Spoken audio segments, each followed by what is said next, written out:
We all make what? Hundreds of choices every single day. But think about it. How many of those are truly wise choices? Today, we're going to dive into that tiny, crucial gap between a gut reaction and a thoughtful response. And learning how to use that little bit of space, well, it can change everything. It helps you make decisions you'll actually feel good about long after the moment is gone. Oh yeah, you know that feeling, right? That split second after you hit send on a message or you just blurt something out and your stomach just drops. You immediately wish you could just snatch the words right out of the air. That feeling, that instant regret, is exactly what we're going to tackle today. You know, in this world of constant dings, notifications, and endless scrolling, our brains are basically trained for speed. We're just bombarded with things that seem to scream for an immediate response. So what happens? Our default setting just becomes react. And it usually looks just like this. Something happens, we feel a big emotion. Anger, excitement, whatever. And bam, we react. It's our brain's shortcut, you know? It's built to be efficient, to get us through the day fast. But here's the catch. Efficient is not always the same thing as wise. And this little chain reaction, this is usually where that feeling of regret gets its start. So the big question is, how do we break that cycle? Well, the answer is in this really powerful idea called mindful intelligence. And it's all about intentionally waking up the more thoughtful, deliberate part of your brain. The most important word on this slide is space. See, mindful intelligence isn't about crushing your feelings or ignoring them. No way. It's about creating a little buffer, a deliberate pause between feeling something and then acting on it. And in that tiny gap, that's where you get the power back. You get to choose your response instead of letting an automatic reaction choose for you. And there's some really cool science behind this. You can kind of think of it like we have two different brains. You've got the limbic system, which is your emotional brain. It's super fast, impulsive, it's the first responder. Then you have the prefrontal cortex, your thinking brain. It's more deliberate, thoughtful, and, well, a little bit slower.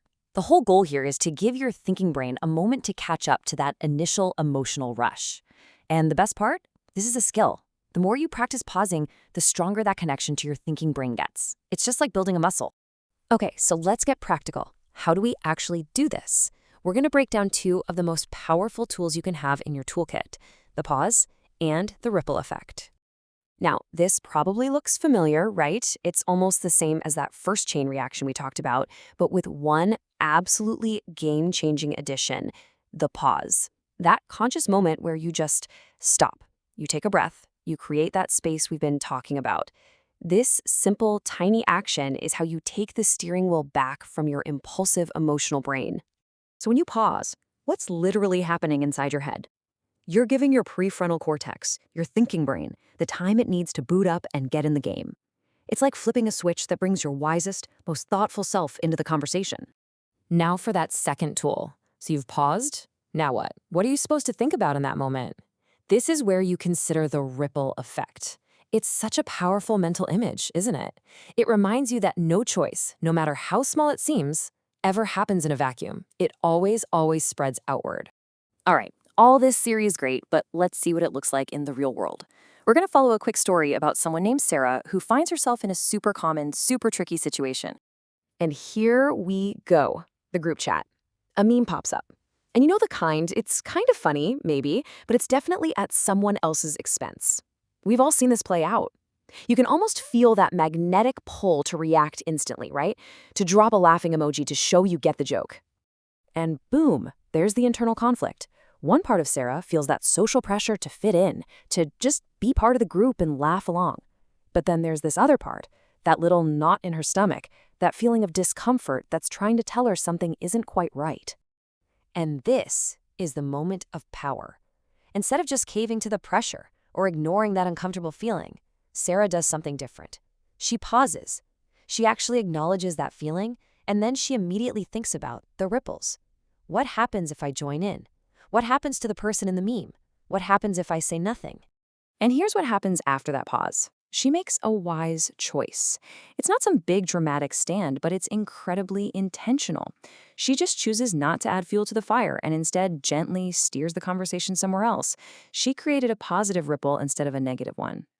Okay, so we've seen Sarah do it. Now it's your turn. Let's shift from just watching to actually doing. I'm going to lay out a scenario for you, and I want you to try using these tools for yourself. the pause, and thinking about the ripples. So here's the situation. It's a tough one. You see a friend cheating. You're immediately caught between loyalty to your friend and your own gut feeling that this is wrong. Your emotional brain is probably going wild right now. Fear, confusion, loyalty, they're all in there. So let's try it right now. Just take a deep breath and pause. Don't feel like you have to have the perfect answer. Just think, what are the possible things you could do here? And for each one, who gets affected and how? Thinking like this doesn't magically give you one single right answer, because honestly, there might not be one. But look at what it does do. By actually mapping out the potential ripples for you, your friend, and others, you go from a panicked, emotional reaction to a really considered response. Suddenly, the consequences of each path are so much clearer. As we start to wrap this up, I really want you to hold on to this idea. This whole process, it's not a quest for perfection. You're still going to make mistakes. I'm going to make mistakes. We all will. The goal is simply to be more intentional, to make choices that are active, not just reactive. Because ultimately, that small space you create for yourself when you pause is one of the most powerful things you have.